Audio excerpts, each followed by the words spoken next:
Hey there. Look at that. Welcome to another edition of the Lion in Country charge of our AV here. Fire that guy. And Ironhead show. Chris Bucanati kind enough to join us on this Thursday, and I'm glad to be back. Much rather to be doing this than what I was doing Tuesday afternoon, but appreciate the assist there, fellas. And I got to go fill my car up with gas after this, so let's make it an extra long show.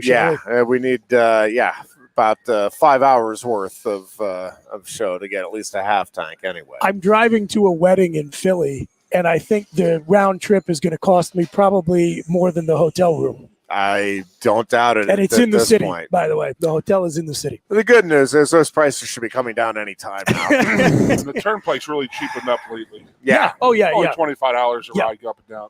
Well, that's the thing. Sure, gas prices go up, but, electric bills going down, price of food's going down. So everything, it all balances out at the end of the day. Sure. You know what's still 100% free? The Lion Country Kia Goon and Ironhead show. That is absolutely true. Sure. And, life is good as we get ready for what is a big weekend here in Happy Valley. Especially for the Deer Goon. I don't know how, and Scott Walker. Yeah, he's in way over his head right at the top of the "My God, how are you doing it" list for this weekend. But State College Spikes will open their season tomorrow night. Coaches versus Cancer event at Medler Field. Lebrano Park is tonight with the golfing getting underway at a bright and early 7 a.m. Tomorrow for the morning round, of which I will be a part. We'll have a blast. Sometimes I feel like I'm going to go with this anyway, that the early start, I'm not going to know what I'm doing. I'm still going to be in a groggy haze from tonight, and that's going to pay dividends because thinking and trying to I'm not even going to be able to think anything. So it's just going to be, hey, let's go and see what happens. And for me, that's the best case scenario for what could happen with the round of golf. Well, that's the golf thing. We have the Spikes opening night tomorrow night. I have the Football Letterman's Club reunion this weekend. There's a bowling event tonight. Yeah, I was going to say Northland Bowl is all fired up about having you guys out there. I know that. And it's that, and then with Football Letterman's golf events tomorrow, and then tomorrow night. So I'll have a bunch of my teammates and friends in, and then Super Turner Special Olympics is this coming tonight's the opening night. So, and then you add in the Top Golf over to football stadium. Mm-hmm. There might be some craziness going on around town. Just a little bit. Yeah, a lot of stuff going on. And Walker's got his hand on everything. It's crazy to me that what he's doing. I mean, he welcomed his new MLB draft team in last week. They had practices all week. So he's trying to get those guys situated with housing, hotel rooms. And then he has 100 celebrities coming in for the Coaches versus Cancer. And he's got to worry about he's in charge of the celebrities, getting them hotels, getting them everybody situated, and getting everybody's name tags and everything for tonight, and then setting up golf times tomorrow. So he gets done golf, and then he gets to go do his real job, and that is be the general manager of the State College Spikes. Is it right that a lot of those guys just finished a college season and they're coming directly from there to here? Yeah, that's crazy. Yeah, it's good though. I mean, it's. I like how they're doing it, but I should ask him on the side. I know that they're still individually owned, but Major League Baseball is running them. Yes. So they're sending them the talent, and then if, say, so-and-so is not really doing it, then the MLB draft says, okay, you're released, and they'll bring somebody else in. Oh, is that how that works? I'm under the impression also that, like, the teams that are still playing right now, that got draft-eligible players. Yeah. So when they become former college baseball players, then – they go to some of these MLB draft teams, and then they have to work there. So there's a constant in and out of a lot of players coming in and out of his team all year. So it's going to be like that scene in Major League where they cut down the guys who only made this guy's dead roster. Yeah. Yes. Yeah. So he has to worry about all of that, and then what the MLB brings him and sends to him, and he has to get a cohesive unit out of that, and they have to schedule their travel to their away games and stuff like that. So, yeah, that's Maroon. Yeah. Hey, but what do I know? Well, what do I know? And we have a special guest here in a little bit. The man just walked in, the great Dick Girardi from Philadelphia Sports. Awesome. Yeah, I can't wait. I love it. I love talking to him every year. You've been on this show before, right, Dick? This Yeah. show, you've been on the Sweeney show. You've been on a couple of my shows. You've been on his show. Yep. Yeah, fantastic. I'll order your mozzarella sticks right now for you. I know. Yeah, so it's going to be a hell of a weekend up here. A lot of people are, saying, why didn't they spread this out over a couple of weeks and this and that? But it just all happened that way. And then, the whole point of the whole football letter reunion is because there is a prospect camp here on Saturday, and the actual football lettermen are running the camp. So they're doing the position drills and stuff like that. So they'll bring a bunch of players back that are current NFL players, former NFL players, former Penn State football players, who will come back and help out with this camp over the next on Saturday. But we have a little bit of fun Thursday and Friday night, and then Saturday they go to work. So, and I'll be driving to Philadelphia Saturday too, Booch. Oh, is that right? You want to? Well, can I tag along with you guys? You're gonna sleep. You're gonna sleep in the tub in our hotel room. I have me on spot. I'm good. I got my brother's pool to sleep in, so I got a nephew's graduation party. So yeah, it's the third. It's the second time I'll be home in 2 weeks just for a party, and then we have to get up early the next morning and get back here because we have something on Sunday. So it's like, oh god. And you don't have anything going on the following week. I know that. We're not doing anything. Yeah, it's going to be nice and easy. Yeah. I will say, this out over a couple of weeks. You talk about stacking things up on the weekends. Trying to schedule weekend events around here is way harder than you would think it is. It is. Because I know, the School District Foundation, Ironhead, is kind enough to be our MC for our annual dinner every year. I'm Ironhead.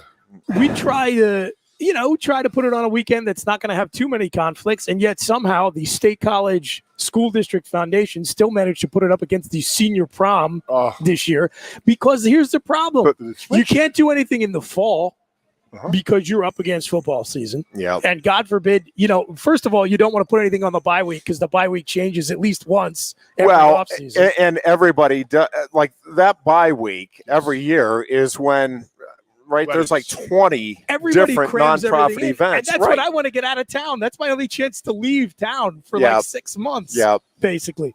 So you can't do it during the fall. You basically can't do it from January to the end of March because the odds it's going to get snowed out. It's super high. And then how many weekends do you have between there? Because you've got Blue-White, you've got Penn State graduation, you have Arts Fest. I mean, it's rough. It's rough trying to not schedule things on top of each other. So 2 years in a row now, I've gotten burnt with weddings. I know you and Kevin Horn had talked about it on Twitter a lot, but they've changed the bye week 2 years in a row now. And, people strategically plan those around their wedding, make sure it's not 100%. A home game, or make sure it's not a home weekend or a game weekend. We successfully stacked 4 straight bye week weddings. I think it was 2015 through 19. Wow. And again, you're like, I just want to go. I just want to relax. I just want to just chill. Yeah. And No. I thought it was great because it was all friends from our tailgating group. Okay. So they all wanted to do fall weddings, which is, you're playing with fire. There's an easy way to not worry about scheduling changes, and it's pick a different season. But 4 fall weddings, God bless them, 4 straight years. Might have been 5 straight years, whatever, of bye-week weddings. And it all wrapped up right before we got into this. We're going to change the bye week every offseason deal. It's pretty crazy how they do that now. Just insane, actually. What are your thoughts on the Minnesota game being the whiteout game? We had talked about it, and I think you thought that is what was going to happen, and I think you were in favor of it, right? I don't want to see that. The strikeout's beautiful. It's pretty cool. But a noon game, and you're not going to have – the kids aren't going to be all wound up like they normally are for an Ohio State game. But it's Ohio State, so maybe they will be. Would they be more fired up for a noon Minnesota game? I don't think so. I will say this. I think every now and then – I was talking with a friend of mine because, Penn State Wrestling's record at the Bryce Jordan Center is obviously getting better with Kale on board, but for a long time they were 500 or maybe even under 500 by just a match or so. I think now they are, even now, I think they're only 2 over. But part of it is that more often than not, I mean, there were a couple at the start. I think Purdue was one of the first ones, which, I'm not 100% sure why that ended up being that way, but it's usually like Ohio State or Iowa. So you're, typically wrestling one of the best teams in the country.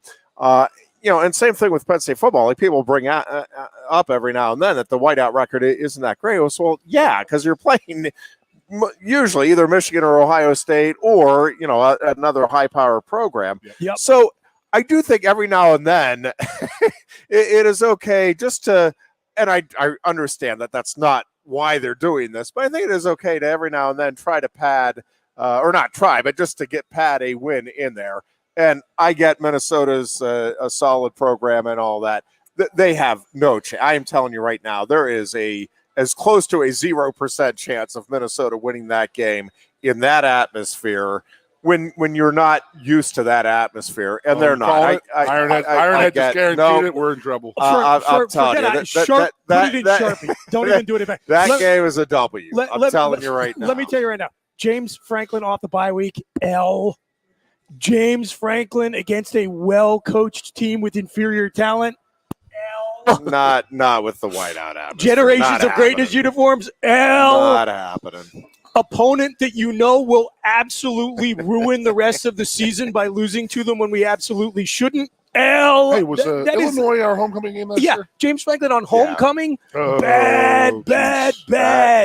There's so much bad juju in that game. If he can somehow find a way to pull that out, the whiteout erases all of that. Yeah, it's like it's like the Red Sox coming back from down 3-1. It is the James Franklin equivalent of Red Sox coming back from down 3-0 against the Yankees. But what that also means, right, is that it would be like the Rangers coming back from a 3-1 deficit in the opening round of the playoffs and going on to win the Stanley Cup, for God's sake. That's not going to happen. I didn't say it, you did.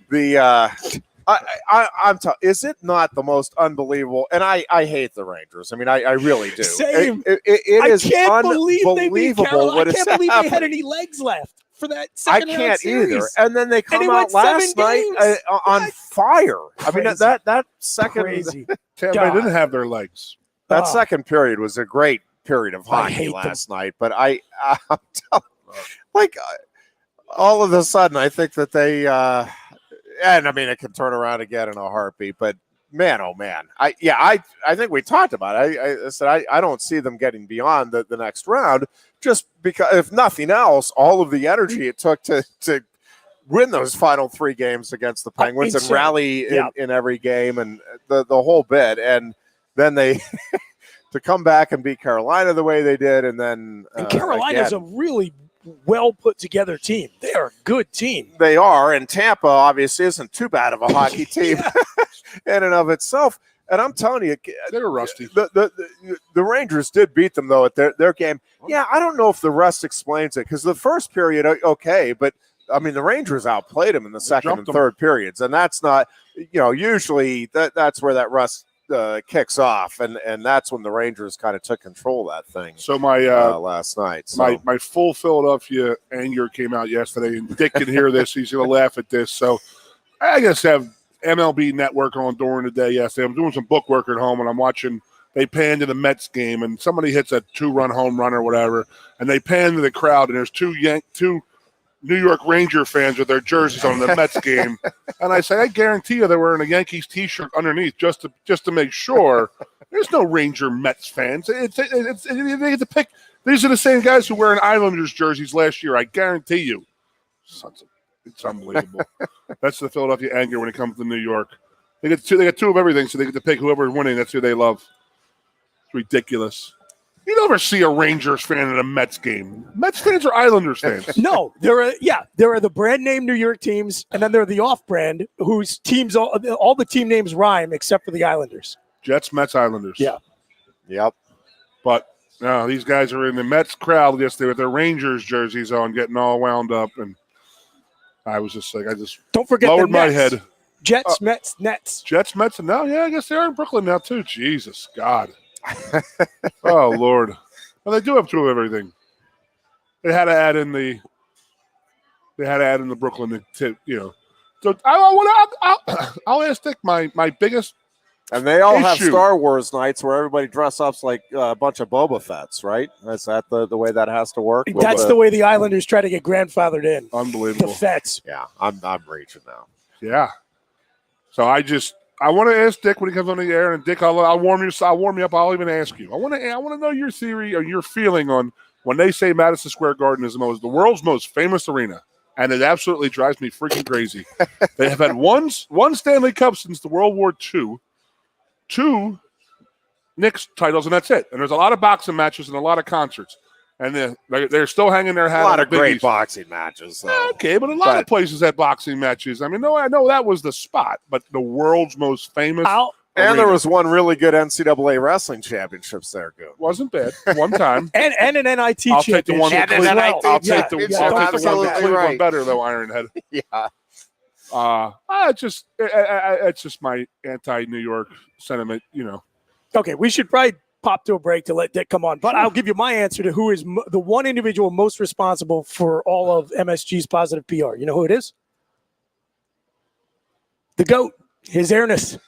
I think they owe the Madison Square Garden Company owes Michael Jordan money for the way he would do amazing PR every time before he rolled in there and dropped 50 on the Knicks. Yeah. He would talk about, the mecca of basketball, the great arena. I get so psyched up to go to Madison Square Garden. He was drunk from Atlantic City still. Yeah, exactly. Every American was like, oh, my God, Michael Jordan is telling me how great Madison Square Garden is. He should be charging them royalty checks. Dick will know. I saw LaSalle University play Southern Miss in there for the NIT title back in 85, I think. Maybe 86. 87? There you go. There you go. See? Nice. Nah, but I mean, it's just so. Butch, you had a question we were going to talk about on air real quick. You have to give it to me. Okay. All right. Yeah, we'll do a full show on this sometime. But we were going to talk about greatest teams to never win a championship. Oh. And my answer, one that pops up to me right away: 98 Minnesota Vikings. We deserved a game between that high-powered Vikings offense with Randall Cunningham and are we talking Randy any Moss, sport, Chris Carter. Yeah, anything. Just great teams that never won a title. I don't know if they're the greatest, but to me, the greatest Super Bowl never played was the 98 Broncos juggernaut trying to defend the title from 97 and that unstoppable Robert Smith in the backfield. Jake Reed was the third receiver. Chris Carter and Randy Moss. Ton of talent on that Vikings team, and they blew it. We got the Dirty Birds versus from the that South. Terrible Falcons team. They just got Dan run Reeves off the field. coached. Awful. 98 Vikings. We'll talk about it, but my team I wanted to say was the Buffalo Bills. I mean, there's a lot of Hall of Famers on that, just specifically on that defense, that they just went into the wrong time. I mean, they beat the Giants. I mean, wide right was just they should have won that, but then losing 2 to the Cowboys and the way they did. I mean, you weren't known. I mean, nobody was beating the Cowboys those years. Not even the longest punt ever from the greatest NFL punter ever was enough to beat the Buffalo Bills in the regular season. Speaking of Randall Cunningham. Yes, speaking of Randall Cunningham, I would say, well, we talked about it last week, Butch, but that late 90s, mid 80s, late 80s Eagles teams with Buddy Ryan never winning a playoff game just absolutely drives me nuts with the amount of talent they had on those freaking teams. Fired for winning. Well, he never won. He never won a playoff game. Yeah, but that was his quote. That was all he did. And then he also said all Chris Carter did was catch touch. But if you look back on it, what Chris Carter said about Buddy Ryan saved his life. He saved his life. No doubt.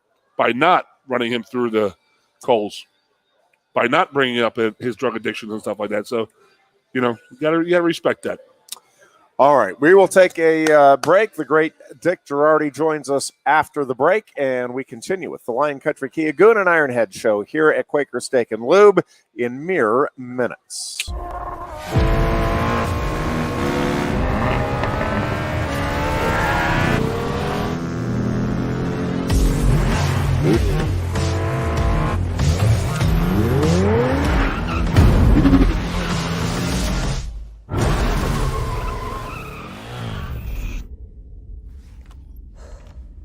2 out of 3. It's one fantastic ride. The turbocharged, tech-inspired new Kia Forte. There's always something happening at Quaker Steak Lube. From live music to exciting new flavors, meet your friends and refuel at your local Quaker Steak Lube today. Can't slow down? Then order online. Pick up and get back on the road. Find us at thelube.com.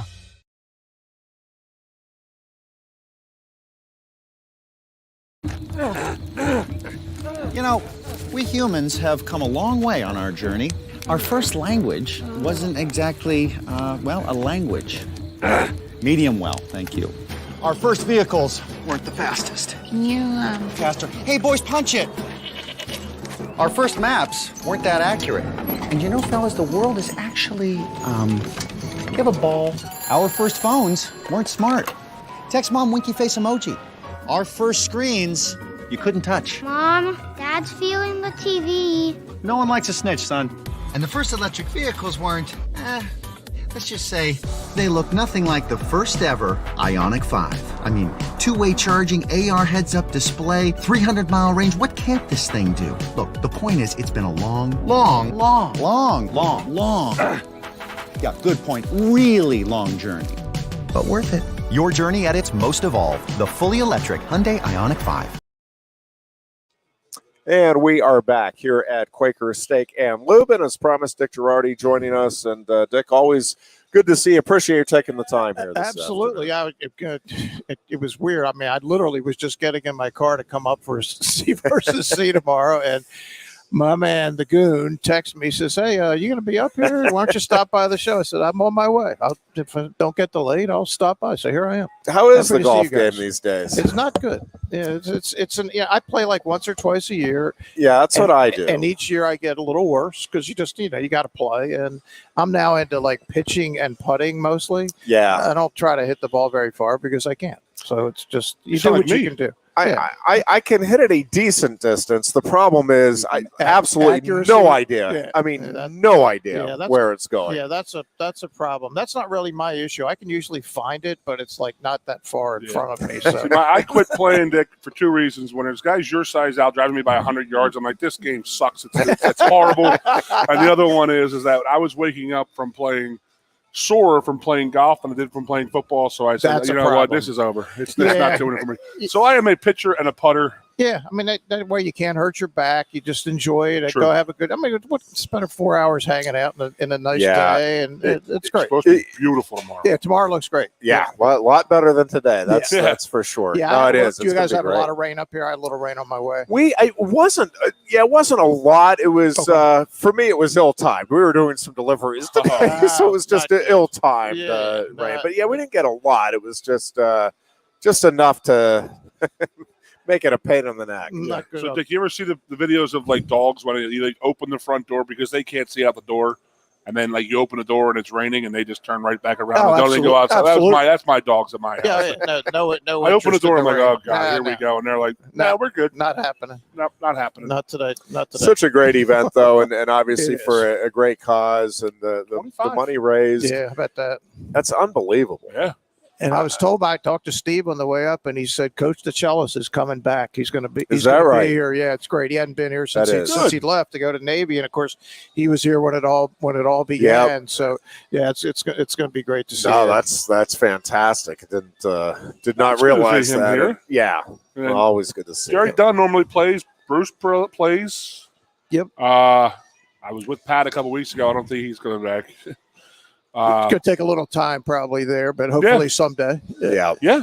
It's because I don't know. I mean, all of those guys have been great. I don't know that anybody drove that tournament any better or harder than what Pat did in terms of just being all in. And again, all of those guys were. It's not. This isn't to disparage any of the other coaches, but man.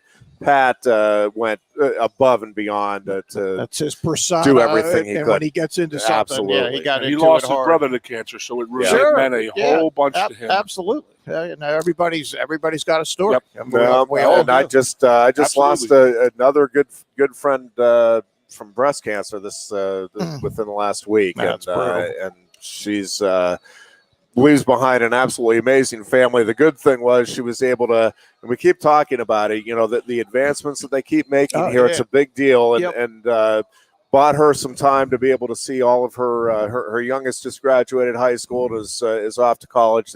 All three of her kids are just amazing and doing wonderful things, and she at least got to see the early stages of their what is unquestionably going to be their future success. But it's again just a great time, great cause, and definitely looking forward to the get together tonight, and then we'll see what happens. Golf course tomorrow morning. It could be a little rough. Yeah, I'll be out there in the afternoon. You guys can tell me how poorly it went in the morning. I'll be out there with you. Are you coming in the afternoon? I'm the only knucklehead that's dumb enough to go in the I think morning. Steve's going for the 7 because he's got a show. Like you got a show to do. I get it. I remember one time they were like, "Hey, man, we really need you to play with You have a great personality. We have 2 groups. We have one in the morning and one in the afternoon. You'd be perfect for it." And I'm like, I don't really like to play one round of golf. Why the hell would I want to play 2? So that's what I learned, just to hit the chip and putt, and I was good with that. Yeah, so. My group likes me because they get an extra drive because I ain't driving. Yeah, you take mine. Just take mine. Yeah. Yep. Want to talk? We'll talk some Penn State sports, but how with your background and knowledge of horse racing, how shocking was that Kentucky Derby? And it is one of the all-time great upsets, but also great runs. I've gone back and watched that thing, and I am certainly not an expert anywhere near follow it the way you do, but watching that run, you talk about literally coming out of nowhere, both figuratively and literally during the race. It was just amazing. Yeah. So, Jeff, I went 31 years in a row for the Philadelphia Daily News, and then I hadn't been for 5 years, and it'd been a couple of years before that, and I decided I'm going to go back this year. So I went back. This was my 34th time. Wow. And for the first time ever, I watched the race from the turf course, which is inside of the dirt course, like between the dirt course and the winner's circle. Yep. So I was about 100 yards from the finish line, and I'm watching the race. When they came by for the first time, I could see what was going on, and then I'm watching on a big screen because you really can't see. You're on ground level. Then I pick up the field at about 300 yards to go, and I said, this is perfect. Epicenter's in front. He's the horse I liked. He's Zandon, solid. This is going to be good, right? We're all going to make money. It's going to be a great thing. And then literally, like out of the corner of my right eye, I see this streak. It just, I'm like, what is this? And comes by, and I see the number 21. Yep. And then in about, it took about a half a second. It was similar for the guys who called the race. Like, is this really Rich Strike?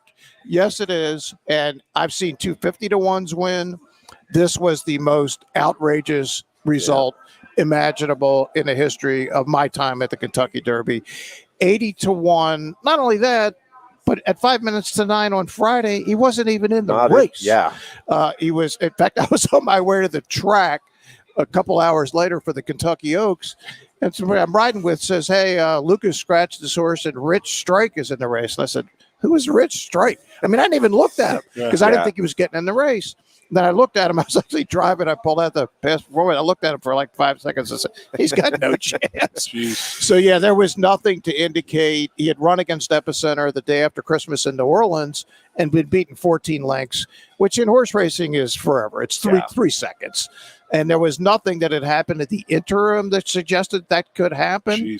But it happened, and it was wild, and it's an incredible story. It is. And they claimed the horse for $30,000.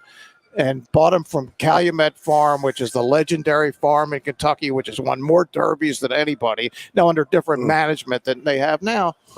And a trainer who's relatively unheard of, a jockey who was at Parks in Bensalem, PA, a couple of years ago, never got a chance to ride. He won 20 races in 2 years, and he ends up in Ohio, which would be the equivalent of playing for the Spikes. No knock on the Spikes, but you get the picture. It's like a B league at best. He's at Belterra Park, which is a little track right on the Ohio River outside Cincinnati, and he'd never been in these kinds of races. The owners had like 10 winners ever. Yeah. Why are you even in the Derby was the first question I had. Like, what are you doing here? And then they won. Yeah, it was all of that and then some. The best comment I heard was from my racing guy. You're my racing guy, Dick. You get a text 3 times a year from me. Well, 4 times. Coach vs. Cancer to come on a radio show, and then 3 for the big races. But I said, my one buddy he likes to play, and he goes, "There's no way the owner even bet that horse." And that's the best thing I heard. Well, keep in mind, he got $1.8 million for his trouble, so he really. Well, all the owners go out; they'll put 10 G's on their own. I mean, it was just funny. Do you think he bet it? I don't know, but I was told that a lot of the trainers' friends bet. But you bet 500, you win. Oh my God! Yeah, you can do the math. Yeah. Did you know anybody who called it? I do not, but I do know the assistant PR guy at Churchill Downs is a friend of mine. He's from Boyertown at Montgomery County. He bet Epicenter in the future book at 150 to 1. He would have won 40,000. Oh, and he gets beat by this horse. Right? Wow. Yeah, and it was. Oh Lord! If you're going to hedge your bets, even if you try to hedge them, I'll say by. You're not going there. Yeah, the only way you have that horse, to me, I mean, is let's say you like Epicenter, and I liked him to be first or second. I was kind of betting him in exactas with different horses. That you bet him with every horse. Yep. That's how you have it, because there's no way you're coming up with Rich Strike. Yeah. Hey, I like his past performances. I mean, he was the team that finished last in the worst league and wins the NCAA tournament. True, I mean, it's like, what just happened? So I was at a charity golf tournament in Florida, and it was the day of the Derby, so it was a Derby party type of thing. So, we had a little pool, pick out of the hat, 20 names. Yep. And the guy who picked 20 says, he runs up to me before the race. He goes, this GD horse isn't even running. Give me a new one. And he put the number back. And he's like, so then my wife looked it up. And she says, oh, this horse is going to run here at number 21. So we write a little ticket, put 21. He picks a new number, and we put the 21 back in there. Right. And some random dude won a ton of money. Wow. And I don't think that guy realized what he did. And I didn't know him well enough to go bust his balls, but I should have. He was probably a one-time-a-year guy. Would have had no reason to think that I would have. Yeah, the horse was not in the race. This horse isn't running. What is this? What are you trying to do to me? I'm like, okay, relax. He got scratched. There'll be a replacement because I want another one out of there. I was like, just take one. And he ended up putting the winner back in there. So yeah, they had actually told him about 10 minutes to 9 on Friday morning, like, your horse is not getting in the race. And they took a security guard away from the stall. They said it's not happening. And then, well, they were getting ready to run him right in another. They were going to run him the following week at Belmont Park in okay. the Peter Pan Stakes to get ready for the Belmont, which he will run in a week from Saturday. But yeah, they were told you're not getting it. He was not the first alternate, though, wasn't he? 4th pick. Well, early in the week, he was about 4th on the list. And most people just but they didn't bother to enter because they said, we're not going to get in. Right. So he ended up being the first also eligible. Yep. There were 2 of them, but he was first on the list. That's crazy. And it was interesting. His last race prior to the Derby was at Turfway Park. Anybody who's ever flown into Cincinnati Airport, Northern Kentucky, Turfway Park is right there. And it's also a very B-level track at best. Well, he finished 3rd in their big stake race, beaten like 5 lengths, and he got 3rd by like that much. If he finished 4th, he wouldn't have had enough points to even get to be 21st. He still wouldn't have gotten. Is he going to run Belmont? He is. He's at New York. Why? That's a really interesting question. If you didn't run him at Preakness, why would you run him at Belmont? Their theory is that the horse needs more time between races, and they had never planned on running him in the Preakness because at no time did they ever think they were going to win the Derby. Yeah. It wasn't until they won the Derby, and then everybody says, well, you're going to run in the Preakness, right? And of course, they say, yeah. And then 3 or 4 days later, they thought about it. And then, as it turned out, they would have had no chance, given how the race was run in the racetrack. But, yeah, they're waiting for the Belmont, longer distance, more time between races, and it's a weaker field. The Epicenter's not running. The Preakness winner is not running. Yeah. It'll be the weakest of the 3 fields so far. There's got to be a movie about this, right? It's made for. They made one on Mind That Bird. Was called 50 to 1. He's the horse that won in 2009, and this horse is even more unlikely than Mind That Bird. And all of the stories that you just touched on. I mean, coming together is just. And again, the jockey. I live 15 minutes from Parks. I'm there all the time. I didn't remember that he was there. And I looked it up. I said, wait, this guy was at Parks? That's how, what a long shot. And of course, he rode a beautiful race, but it is called horse racing, as I've said to you guys many times, for a reason. If the horse isn't running fast, jockey ain't going to make him run fast. But yeah, he pressed the accelerator and he had it. He just kept coming. Want to talk a little Penn State. I want to start with Micah Shrewsbury and just the remarkable job that I think he's done really from day one, just starting with the staff he put together and the way he went about assembling that staff, and kind of you hit all the check marks of experience, getting outside ideas coming into the program, getting some Penn State-based knowledge. I keep waiting for, at some point, right, he's got to make some mistakes here. And I'm sure there's day-to-day mistakes that are being made. But, man, when you look at the overall approach and the way he has put this thing together, the kids he's bringing in, the way he's gotten this team to buy in, and just his coaching, Dick, it just feels like this is a grand slam type of hire by Penn State. Yeah, I think everybody should watch the Game 1 of the NBA Finals tonight. Watch Jason Tatum and Jaylen Brown. Well, you know who coached them when they were rookies? Micah Shrewsbury. Yeah. With Brad Stevens. And that's the kind of background he has. He brings that NBA background. He brings, obviously, he was at Purdue. He was at Butler with Brad Stevens. And so he learned from some of the best. And he just, to me, I was dazzled. I said this on the last broadcast of the year. Steve and I did when Mike was on the postgame, Jeff. I said, we learned so much basketball this year just watching how he did things. It was just different than I had seen it before. And it was fascinating. And look, he was the right guy in a very difficult circumstance. Sure. Obviously, after a very popular coach was let go, and we could go through all that, but that's a whole other story for another day. But Patrick had brought a lot of talent into this program, and it had gotten to the point where they were all the way up to number 9 in the country. So in some ways, Mike inherited certainly a better situation than Pat did. For sure. When he came, there was something here, but at the same time, a lot of the really good players left. And you had a first-team All-Big 12 player, Isaiah Brockington out at Iowa State, were guys he didn't get to coach. So he took what he had and made them into the best version of themselves. And as you said, with the staff, with Adam Fisher, who I've known, Adam was the head manager when I first started up here back in the day, and Mike Farrelly, and just the staff he put together, and the fact that every player on the team got better and better and better each week, each month, and to the point where they really shouldn't have been on talent competitive, and they were. And they played a certain way. It's not really the way he wants to play. They had to play slow. They had to find a way to keep the games close and maybe win at the end. That'll give you a lot of heartache because you're going to lose a lot of those games. But, yeah, he's terrific. And, look, he's a wonderful guy. Great background. And speaking of the Derby, by the way, he grew up in Jeffersonville, Indiana, which is literally right across the Ohio River from Louisville. And he and I have had a few horse racing conversations. Mike has done a few Derbies through the years. Family ended up moving up to Indianapolis when his dad ended up working up there. But he's got some of that background too. But yeah, nice guy, great family. His son, of course, obviously a very good player at State High, and he'll be coming to play for his dad.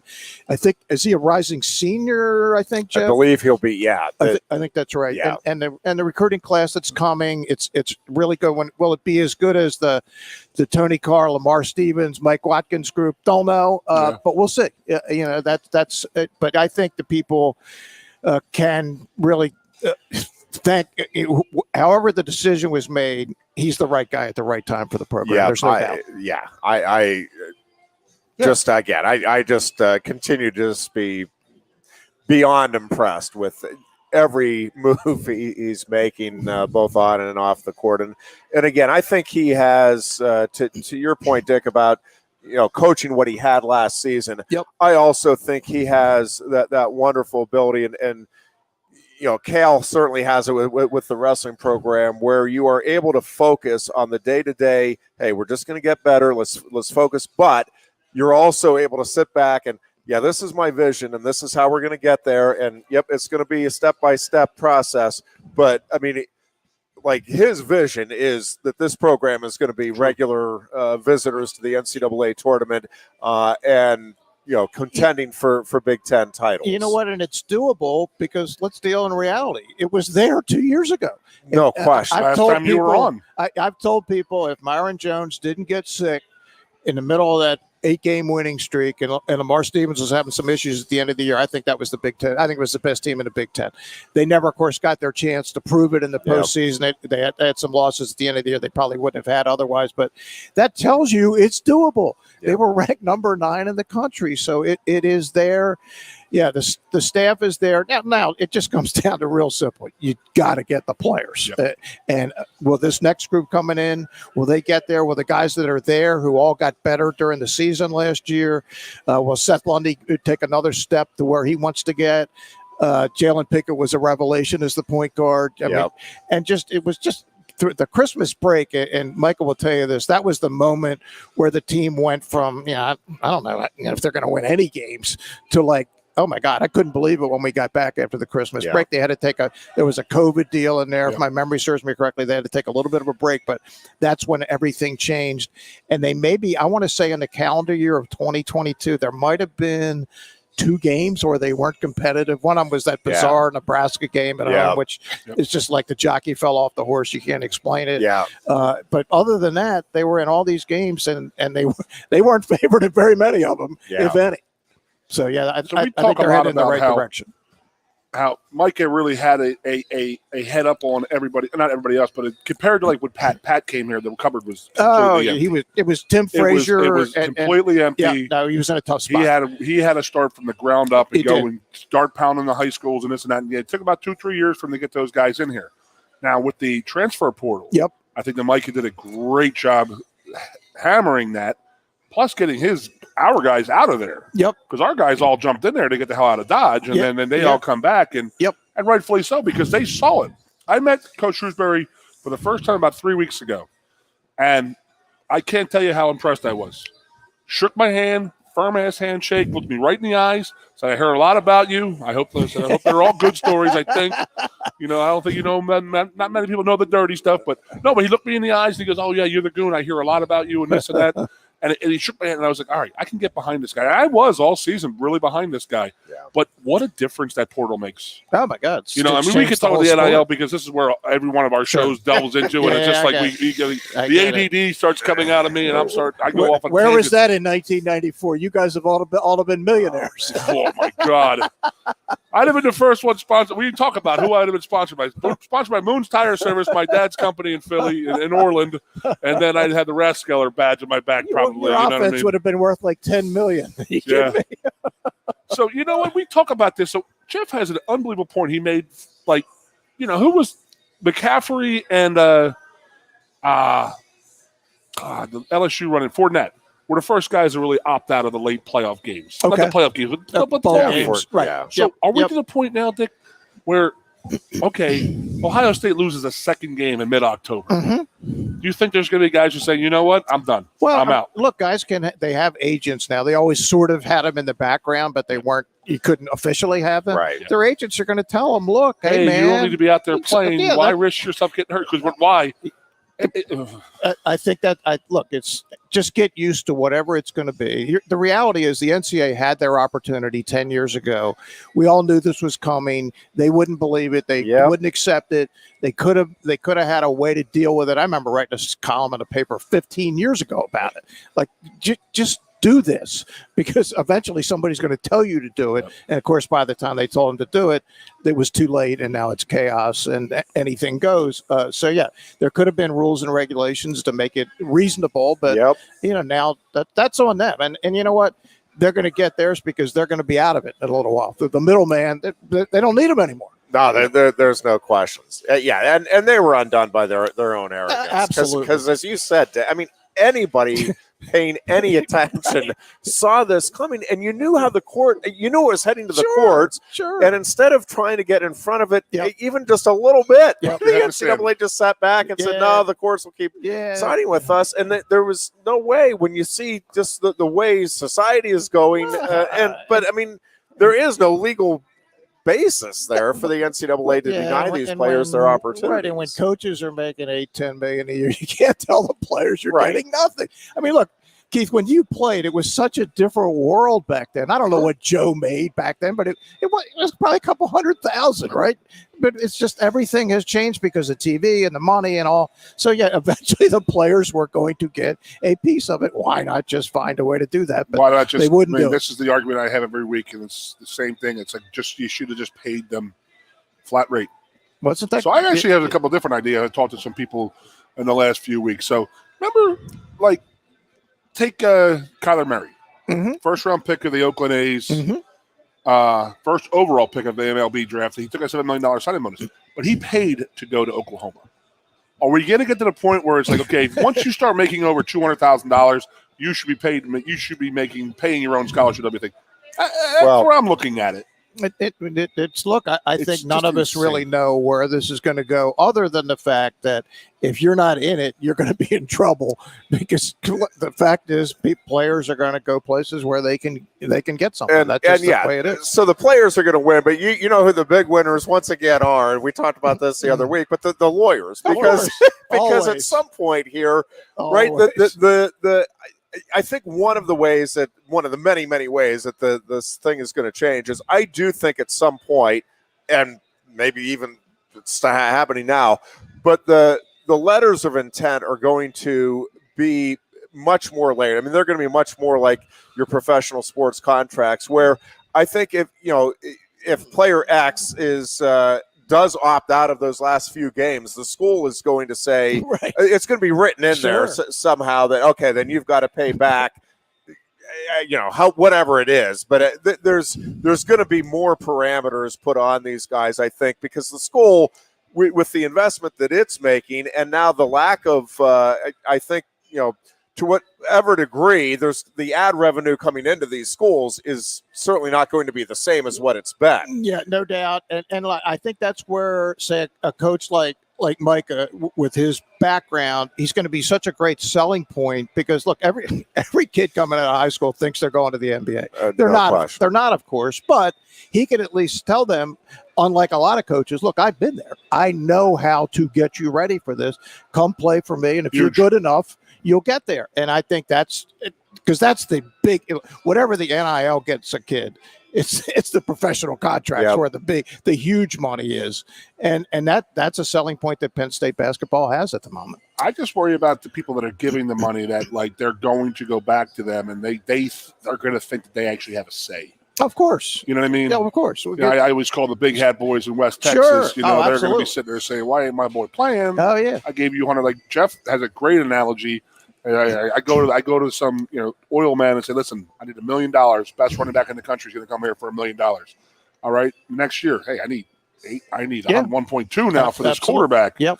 And he goes, well, what the hell? Where's my running back? What did he do this year? He only got 13 carries a game, and it's just such. Again, we're delving. I'm sorry, Ironhead. This is what I do. I see a squirrel. You're in a town where college sports is king, and I get it. I mean, it's a big part of the deal here in Philly. It's not a conversation because it's a pro sports town. My argument.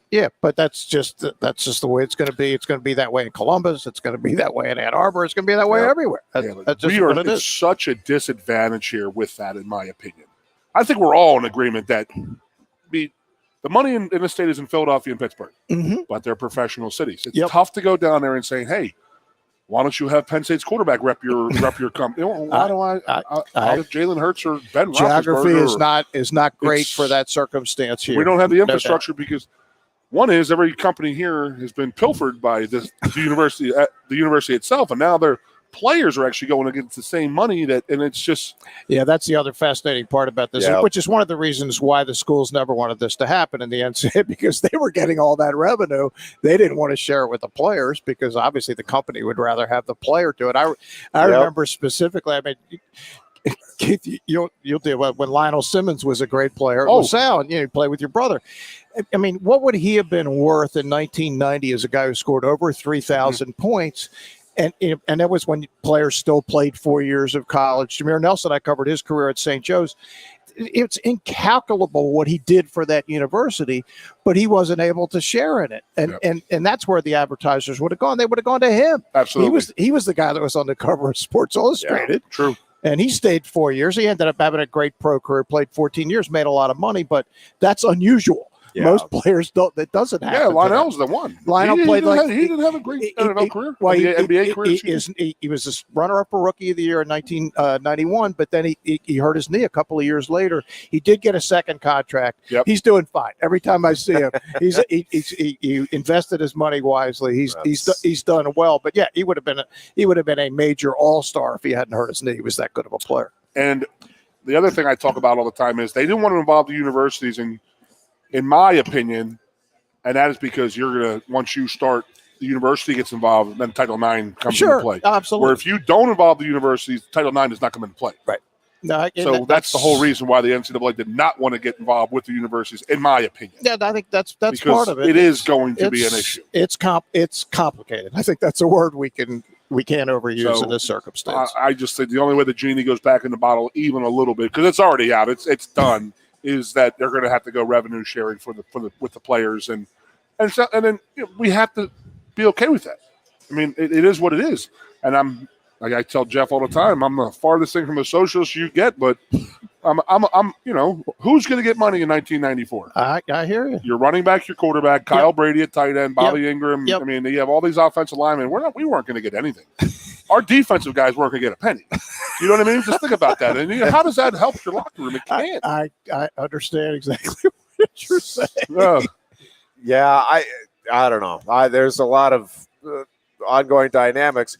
But as you said, Dick, the issue now is, I mean, we can, wring your hands all you want about it, but it is the way it is. Yep. And if you are going to be in the coaching profession, there's more demands on you than ever. I get there's more money involved for you as well, but you need to be on the cutting edge here, or you are going to fall behind, because the Alabamas and football and the Kentuckys of basketball, they're not going to be going away. Because of these changes. Yeah, one of the famous lines I like to quote, Jeff, it was the 97 Final Four. Rick Pitino was in the middle of his great run at Kentucky. They won in 96. They were in the Final Four in 97. Somebody said to him at the press conference, he said, what do you do to keep this going? He says, you know what? If it ain't broke, break it. Not if it ain't broke, don't fix it. He's saying if you don't keep changing, you will get caught from behind. And I never forgot it. And he was, of course, one of the great innovators in the history of college sports. That's a great saying right there. So that's the way it is now. You better think, if you're not ahead of this, you're already behind. Yep. If you don't already have guys in place who are thinking about how to deal with this in your program, you got problems. We talk about momentum all the time in sports and how critical momentum / confidence is. How big of a football season is this, Dick, for Penn State, given what has happened the last 2 seasons? Still have a couple of really good recruiting classes, great recruiting classes that have come in. But again, I get that the 10-year contract is there. I mean, I don't mean make or break year in terms of James Franklin and his coaching tenure. But boy, this feels like a critical year, and I don't mean it's playoffs or bust. Right. But they need to get back to a 9-10 win season and finish strongly, so that fans are okay. You know what? We're heading back to where we were in 2016. Yeah, I mean, look, I am so far removed from having a sense of what's going on here. So I'm a couple hundred miles removed. I think sometimes that can give you a better perspective. Yeah, though, I gotta tell you. 185, Dick. Yeah, just call it what it is. All right? You're not a couple hundred. Yeah. So, from watching it from afar, the pandemic thing, the game at Indiana, right, that started the bizarre season in 2020. It was like, can one play change everything? I mean, sometimes it can. I mean, you think about the famous 99 team that lost on the late Minnesota field goal, and then it went bad for 5 years until it got turned around in Joe's last few years. It's almost like whatever could go wrong kind of has gone wrong. The close games, it's like the ball bounces wrong. Kind of everything turned here for James Franklin the first time on the block field goal in the Ohio State game right on the Saturday night. So they need one of those, but against like Ohio State, Yeah. or now Michigan, that they now look like they might be good again for a while. It can't be against Rutgers. That's not going to work. And you got to. So yeah, I think that's kind of where the program is. I don't know. I just don't know enough about the personnel or any of that kind of stuff. That I'm not remotely qualified to talk about that. But yeah, from afar, that's kind of the when I would tune in. I go, oh my God, that happened, and they lost that game by 3 or 4. It was you are much more qualified, but that seems going into every week saying what the hell team's going to show up. Right. That drives me crazy. Yeah, so it just something was missing. But look, the coach is going to be here, so there's no point in worrying about all that. And it's just a question of can the talent that they're going to put on the field and was recruited, can they find a way to get that back to doing what Penn State football has done like forever, right? Yeah. Win lots of games and be competitive and be in top 10s and play for championships. Yeah. I just think Tears this slowly rolls down my cheek right now. Hey, man, I've told Keith knows this. I've told people this many times. I covered sports at the Daily News for 33 years, and I college hoops, everything. And the best team I ever covered, bar none, was his 1994 team. Yeah. They were so good and so much fun. And you know what, Keith, I looked this up the other day. I was trying to think, where does this offense rank in the history of college football? So 47 points a game. And then I was trying to figure out how many plays, because now the teams are running 80, 90 plays a game. Yeah. 67 plays a game. Average. To score 47. Well, and most of the time, that's it out in the fourth quarter. Right. No, I mean, none of those guys. Right. If the goal was to, let's run up these stats as much as we can. I mean, like that team, Goon, in all honesty, like you could have, if you went out there maximum with those, you would have averaged 60 points a game. 63-14 versus Ohio State could have been 100. Keyjana could have probably had 3,000 yards, to be honest with you, if we wanted to run it up. Right. But and I'm not saying, but I mean that's you know what, in this era you run it up. It's all changed, right? I mean, LSU, which I think we'd say is the greatest modern offense, the 2019 team. I looked them up. They averaged 48, and they had like 73 plays. They weren't really a hurry-up team. But having said that, they played in a better competition because they got into a Final Four and a playoff and all that, which you guys never got a chance to do. I don't doubt that you'd have beaten any of those teams you played, but you just didn't get a chance to play them. I laugh. If you want to look it up, you want to look up something funny, look at our punting that year. I think it's like 28 punts the whole season. It's something like absolutely insane, bizarre. Like I remember after the last home game, which was Michigan State, and Kerry's last pass was a touchdown pass. I might have been to Freddie Scott. I don't remember that, but I remember talking to him after the game, and I said, like, how many times not that you got sacked. I can look at that. It was 3. I said, how many times did you get touched? He says he thought it was 6. And that's a tribute to you guys. I mean, that was the offensive line. The last game we gave up a sack, I gave up a sack against Michigan. It was the 6th game of the year. So we played the last 6 games of the year without giving up a sack. Unbelievable. And Goon, we actually, I'll have to go back and see if I can find it now. But I think it was close to 50% of those punts that you're talking about were in the fourth quarter. Oh yeah, because it was just. I mean, the game was over. I know Dick Girardi will know it. I know one of the punters was Joe Jurevicius. Joe Jurevicius was the punter, and Darryl Kenya. They split the punting, but like I don't remember. He was all pro wide receiver. 6 years later was our backup. I didn't even know he was a wide receiver till the Rose Bowl. And he made that catch, right? Yep. He hardly. And he didn't play a year again, and then he does the same thing in the Outback Bowl. I said, "Who is that guy?" Jurevicius at Penn State just came out for bowl games, I think. Yeah, I'd never even heard of Penn State. He had like 3 interceptions. He did. Yeah. I'm sitting there while I looked up his number. I said, I don't know this guy. I think he was our 4th safety that day. It was unbelievable. Rich strike coming through. Impossible. Nothing's impossible. Back but to that's horses. Close. Yes, sir. What is Rich Strike getting for an afternoon dinner and a little? Little dinner and drinks. What's he getting a pop? A little horsey love over there. Yeah. What do you think he's getting a pop? Is it $1 million? Because somebody told me it'd be $1 million a stud. Not a chance. As a Derby champion, because he doesn't have the bloodlines? No chance. Because of the bloodlines, or bloodlines, and let's see it again. Let's see if it was a one and done. right? But he still has what a lot of horses don't have. No, he's always got the Derby. Let's see how he runs at the Belmont. Let's see what happens after that. He's making more now than he would have. He was making nothing. He was behind the 7-Eleven giving you know what. So now he's at the Ritz-Carlton now. No, he'd have been at a retirement home for horses that could no longer run, but that weren't desired somewhere, which they have in the sport. But yeah, there was no thought of Red Stripe being a stallion. Are you That's kidding crazy me? because you think about it, because people are like, oh, he's made $1 million every time he's going to do it now. And you're like, no, because you know it goes back to the bloodlines. And then what you just said was do it again. And there's not. Fluke. There's very few. A couple 100,000. Nobody's getting $1 million a shot. That hasn't happened yet. Couple 100,000 someday, with inflation going the way it is. Maybe next year. A little smaller than Nick. Dick, we can't thank you enough for coming Jeff. down. Thanks, we appreciate the time. Good, always a pleasure. That will wrap up today's show. Great weekend ahead here in Happy Valley. We will be back on Tuesday to talk about that and much more. Until then, be good and be safe.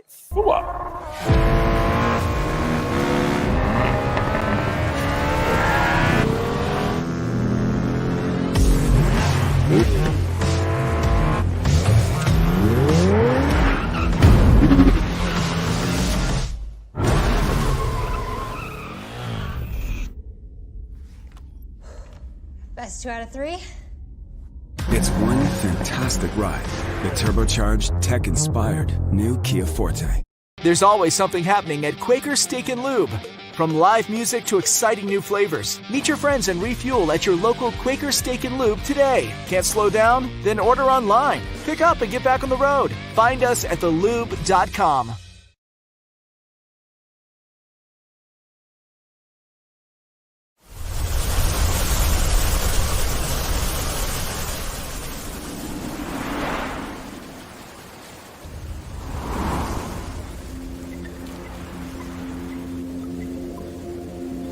Still can't believe we designed and built a boat. Well, actually, this kayak was designed centuries ago by people who knew a lot about water. Though, cedar was my idea. But I guess we did it together. I hope the thing floats. Those builders didn't talk about floating, Dad. They said the person is the boat, and the boat is the water.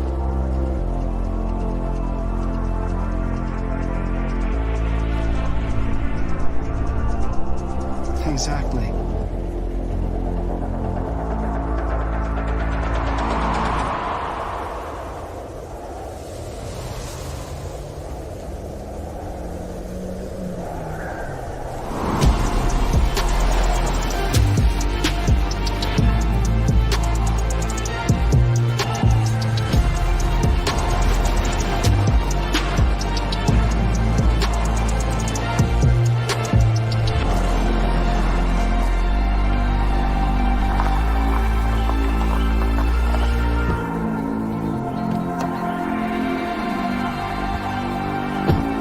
Born of a reverence for nature. The first ever Mazda CX-50.